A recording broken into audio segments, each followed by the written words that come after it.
Assalamualaikum warahmatullahi wabarakatuh. Salam sejahtera bagi kita semua. Sebelum kita lanjutkan, akankah baiknya jika subscribe, like, share, dan komen channel ini. Pagi itu, mentari baru saja menyentuh dedaunan yang masih basah oleh embun. Pesantren Al-Hikmah tampak tenang seperti biasanya. Santri-santri dengan sarung rapi dan peci di kepala sibuk mengaji di serambi, sementara sebagian lainnya menyapu halaman. Gus Ikdam duduk di depan serambi, menikmati secangkir teh hangat sambil membaca kitab kuning. Namun, kedamaian pagi itu pecah seketika saat Abdul, seorang santri, berlari tergopoh-gopoh menuju Gus Ikdam dengan wajah pucat pasi. Gus, ada suara aneh di ladang belakang. Teriak Abdul dengan napas terengah-engah. Wajahnya penuh keringat, seolah habis dikejar sesuatu. Gus Ikdam, yang terkenal dengan ketenangannya, hanya mengernyitkan dahi sambil meletakkan kitabnya. Suara apa, Le? Tanyanya, suaranya lembut tetapi penuh wibawa. Abdul menggigit bibirnya, mencoba menguasai diri. Kayak suara perempuan nangis, Gus, keras banget, tapi nggak ada orangnya. Kata Abdul dengan suara bergetar. Gus Ikdam segera berdiri, melirik ke arah ladang yang terletak di belakang pesantren. Beberapa santri lain yang mendengar percakapan itu ikut penasaran dan berkumpul di sekitar. Ayo, kita lihat, ujar Gus Ikdam. Dengan tenang, ia melangkah menuju ladang, diikuti oleh Abdul dan beberapa santri yang masih setengah takut. Saat mereka mendekat, suara itu mulai terdengar. Benar saja, suara tangisan perempuan terdengar jelas, panjang dan memilukan, seperti seseorang yang sedang meratap. Langkah para santri mulai ragu. Beberapa dari mereka berusaha berdiri lebih dekat dengan Gus Ikdam. Gus, jangan-jangan ini ulah setan, bisik salah seorang santri. Suaranya hampir tak terdengar karena gemetar. Gus Ikdam tetap melangkah maju tanpa sedikit pun menunjukkan rasa takut. Ia berhenti di tengah ladang, mengangkat tangannya, dan mulai membaca doa dengan suara lantang. Suara tangisan itu semakin keras, seperti menantang keberanian mereka. Tiba-tiba, semak-semak di depan mereka bergerak, dan sesuatu muncul dari baliknya. Sebuah sosok berbulu putih, seekor kambing dengan mata merah menyala, berdiri diam di hadapan mereka. Para santri berteriak panik dan mundur beberapa langkah. Astagfirullah, teriak Abdul sambil bersembunyi di balik punggung Gus Ikdam. Namun, Gus Ikdam hanya tersenyum kecil. Ia mendekati kambing itu dengan hati-hati, membaca doa lagi sambil menepuk kepalanya. Mata kambing yang tadinya merah menyala perlahan kembali normal, dan tangisan yang menyeramkan itu berhenti seketika. Ini kambing, Le, tapi dia tadi diganggu sesuatu, ujar Gus Ikdam tenang. Para santri yang semula ketakutan mulai merasa lega, meski wajah mereka masih dipenuhi kebingungan. Hari itu menjadi awal dari kejadian yang tak akan pernah mereka lupakan. Malam harinya, suasana di pesantren terasa berat. Para santri tak bisa menyembunyikan rasa gelisah mereka, meskipun Gus Ikdam sudah memastikan bahwa kambing putih itu tidak lagi berbahaya. Namun, bisik-bisik di kalangan santri dan warga desa mulai berkembang. Ada yang mengatakan kambing itu adalah penjaga harta karun, ada pula yang percaya bahwa hewan itu telah dikutuk oleh makhluk halus. Gus Ikdam, yang menyadari keresahan ini, memutuskan untuk mencari tahu asal-usul kambing tersebut. Keesokan paginya, Gus Ikdam pergi menemui Pak Leman, seorang petani tua yang tinggal di pinggir desa. Kambing itu ternyata milik Pak Leman yang mengaku kehilangan hewan tersebut 3 hari sebelumnya. Kambing ini memang aneh, Gus, kata Pak Leman sambil mengusap wajahnya yang penuh keriput. Waktu saya beli di pasar hewan, penjualnya berbisik kalau kambing ini tidak sembarang kambing. Katanya, di tubuhnya ada penjaga yang tak terlihat. Gus Ikdam mendengarkan dengan penuh perhatian, namun ia tak langsung percaya. Pak Leman melanjutkan ceritanya. Beberapa hari sebelum kambing itu hilang, ia mendengar suara-suara aneh di kandangnya, terutama menjelang tengah malam. Ketika ia memberanikan diri untuk memeriksa, ia menemukan kandangnya kosong, dan sejak saat itu, kambing tersebut lenyap tanpa jejak. Warga sekitar pun menguatkan cerita Pak Leman, menyebut bahwa ladang tempat kambing itu ditemukan sering dianggap angker. Tapi saya hanya petani, Gus. Saya tidak tahu apa-apa tentang hal-hal seperti ini, ujar Pak Leman dengan wajah penuh penyesalan. Gus Ikdam, dengan kebijaksanaannya, menawarkan untuk membawa kambing itu ke pesantren sementara waktu. Biar saya bersihkan dulu, Pak Leman. Kalau memang ada sesuatu yang menempel, kita luruskan niat, minta perlindungan kepada Allah, ujar Gus Ikdam. Pak Leman setuju dengan penuh rasa syukur, meskipun masih ada bayangan ketakutan di matanya. Kambing itu dibawa kembali ke pesantren, tetapi kehadirannya semakin mengundang perhatian warga desa. Malam harinya, Gus Ikdam melakukan doa khusus di pesantren. Ia meminta beberapa santri untuk menemani, meskipun sebagian terlihat ketakutan. Di tengah suasana hening, tiba-tiba terdengar suara-suara halus, seperti bisikan yang berasal dari arah kambing putih tersebut. Gus Ikdam segera melantunkan ayat-ayat suci dengan khusyuk. Santri yang hadir terdiam, mata mereka tertuju pada kambing yang kini tampak gelisah. Ketegangan di udara begitu pekat, seolah sesuatu tengah memperhatikan mereka dari tempat yang tak terlihat. "Jangan takut," ujar Gus Ikdam pelan, tetapi penuh wibawa. Malam itu menjadi malam panjang yang menguatkan keyakinan para santri bahwa sesuatu yang besar sedang terjadi.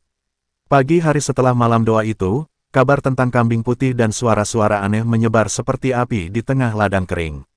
Desa yang biasanya tenang mendadak ramai dengan bisikan dan spekulasi. Warga yang mendengar cerita dari santri mulai berdatangan ke pesantren, membawa rasa ingin tahu dan segudang pertanyaan. Beberapa datang untuk memastikan cerita yang berkembang, sementara yang lain hanya ingin melihat kambing putih yang dianggap menjadi pusat kegemparan. "Gus, benarkah kambing itu penjaga harta karun?" tanya seorang warga, wajahnya penuh rasa penasaran. Yang lain menambahkan, "Kata orang tua dulu, kalau ada kambing dengan mata merah, itu tandanya jin penjaga sedang marah." Gus Ikdam mendengarkan dengan tenang, tetapi tak satu pun dari ucapan itu ia tanggapi dengan gegabah. "Kita harus berhati-hati dengan prasangka. Tidak semua hal yang kita lihat adalah seperti yang kita pikirkan," jawabnya, mencoba menenangkan mereka. Di tengah keramaian, Bu Lastri, seorang janda tua yang tinggal di dekat ladang, tiba-tiba angkat bicara. "Malam sebelum kambing itu ditemukan, saya melihat bayangan besar melintas di ladang. Suaranya seperti derap kaki kuda, tapi tidak ada siapa-siapa." Ucapannya membuat suasana semakin mencekam. Warga yang mendengar mulai bergidik. Ada yang langsung bersandar pada dinding pesantren, seolah-olah takut bayangan itu kembali muncul. Gus Ikdam menatap Bu Lastri dengan lembut, mencoba menggali lebih jauh apa yang sebenarnya ia lihat. Namun, bukan hanya warga desa yang mulai terpengaruh. Para santri di pesantren pun merasakan ketegangan yang tak biasa. Mereka mulai takut untuk pergi ke ladang, bahkan di siang hari. Beberapa di antaranya merasa seperti ada yang mengawasi setiap kali mereka melintas dekat kambing putih itu. "Gus, kambing ini membawa suasana yang berat. Mungkin sebaiknya kita kembalikan saja," usul seorang santri dengan wajah penuh kekhawatiran. Namun Gus Ikdam tetap teguh. "Jangan biarkan rasa takut menguasai kalian. Kita akan menyelesaikan ini, insya Allah," ujarnya dengan suara penuh keyakinan. Malam itu, Gus Ikdam memutuskan untuk mengadakan doa bersama, mengundang warga desa dan para santri. Ia ingin menyatukan hati mereka dan menanamkan keyakinan bahwa tidak ada yang lebih berkuasa selain Allah. Saat zikir dimulai, suasana berubah. Angin yang semula lembut mendadak menjadi dingin, berhembus kencang seolah membawa pesan dari sesuatu yang tak terlihat. Suara-suara aneh mulai terdengar lagi, kali ini lebih dekat, membuat banyak orang merapatkan barisan. Namun, Gus Ikdam tetap berdiri kokoh di depan, memimpin doa dengan penuh keyakinan, seolah menantang kekuatan yang sedang berusaha mengintimidasi mereka. Malam itu, ketegangan mencapai puncaknya, meninggalkan pertanyaan besar di benak setiap orang yang hadir. Langit malam terlihat gelap pekat, tanpa bintang. Pesantren Al-Hikmah diselimuti keheningan yang ganjil, seperti ada sesuatu yang sedang menunggu saatnya untuk muncul. Gus Ikdam memutuskan bahwa malam ini adalah saat yang tepat untuk mengakhiri kegelisahan yang melanda para santri dan warga desa. Ia mengumpulkan semua orang di aula utama pesantren, mengajak mereka untuk melakukan zikir dan doa bersama. Suasana ruangan dipenuhi dengan lantunan ayat-ayat suci, tetapi hawa dingin yang tidak biasa terasa merayap perlahan di setiap sudut. Di tengah lantunan zikir, terdengar suara angin yang berputar di luar, seperti badai kecil yang mengguncang pintu dan jendela. Para santri mulai menunduk lebih dalam, ada yang menggenggam tasbih erat-erat sambil memejamkan mata. Tiba-tiba, terdengar suara mengerikan dari arah kandang kambing putih. Suara itu menyerupai jeritan panjang, menggema di tengah malam yang hening. Beberapa warga yang hadir terlonjak kaget, sementara yang lain hanya bisa memandang Gus Ikdam, menunggu tindakan darinya. "Jangan berhenti zikir," ujar Gus Ikdam dengan suara tegas namun lembut. Ia melangkah keluar aula, diikuti oleh beberapa santri yang memberanikan diri. Suara itu semakin keras, seolah datang dari banyak arah sekaligus. Ketika mereka mendekati kandang, sesuatu yang besar muncul di kejauhan. Bayangan gelap dengan bentuk yang tidak jelas berdiri di tengah ladang, seperti menantang. Mata Gus Ikdam menatap tajam ke arah bayangan itu, sementara para santri mulai bergetar ketakutan di belakangnya. Gus Ikdam mengangkat tangannya, membaca ayat-ayat suci dengan lantang. Setiap kata yang keluar dari bibirnya terasa seperti cambuk, menghantam bayangan itu dengan kekuatan yang tak terlihat. Bayangan tersebut tampak menggeliat, mengeluarkan suara mengerikan yang membuat bulu kuduk berdiri. Dalam beberapa saat, bayangan itu perlahan memudar, menghilang ke dalam kegelapan malam. Namun, sebelum lenyap sepenuhnya, terdengar suara lirih yang berbisik, "Aku akan kembali." Kata-kata itu membuat para santri dan warga yang menyaksikan hanya bisa mematung. Setelah bayangan itu lenyap, suara-suara aneh dari kandang kambing juga ikut menghilang. Gus Ikdam berbalik menghadap para santri dan warga, wajahnya penuh ketenangan. Semua ini adalah ujian untuk kita. Jangan biarkan ketakutan menguasai hati kalian. Percayalah, selama kita dekat dengan Allah, tidak ada yang perlu ditakutkan, katanya dengan nada tegas. Malam itu menjadi malam yang tak akan pernah dilupakan oleh siapapun di desa. Meski keheningan telah kembali, semua tahu bahwa cerita ini belum benar-benar berakhir. Pagi itu, matahari kembali terbit di desa, tetapi suasana hati para santri dan warga masih diselimuti rasa was-was. Meskipun bayangan gelap telah menghilang, mereka tidak dapat melupakan bisikan terakhir yang menyiratkan ancaman, "Aku akan kembali." Gus Ikdam, seperti biasa, tetap tenang. Ia memanggil para santri dan beberapa warga yang masih berkumpul untuk mendengarkan penjelasan di aula pesantren. Wajahnya memancarkan keyakinan yang dalam, memberi rasa aman bagi mereka yang hadir. Segala sesuatu yang terjadi di dunia ini adalah bagian dari kehendak Allah. Bayangan yang kita lihat, suara-suara yang kita dengar, semua itu hanyalah ujian untuk mengukur keimanan kita, ujar Gus Ikdam dengan suara mantap. Ia mengingatkan bahwa rasa takut tidak seharusnya menguasai hati manusia, karena takut hanya kepada Allah adalah kunci dari ketenangan jiwa. Kata-katanya membuat banyak orang menunduk, merasa malu atas ketakutan yang sebelumnya begitu mendominasi diri mereka. Pak Leman, pemilik kambing putih, berdiri di antara kerumunan dengan wajah penuh rasa bersalah. Ia mendekati Gus Ikdam dengan langkah pelan. "Gus, saya khawatir kambing ini menjadi beban untuk desa. Jika berkenan, saya ingin menjualnya agar tidak menimbulkan masalah lagi," katanya dengan nada rendah. Gus Ikdam tersenyum kecil, lalu berkata, "Kambing ini bukan sumber masalah, Pak Leman. Yang menjadi masalah adalah prasangka kita sendiri. Jika niat kita lurus, tidak ada makhluk yang bisa mengganggu."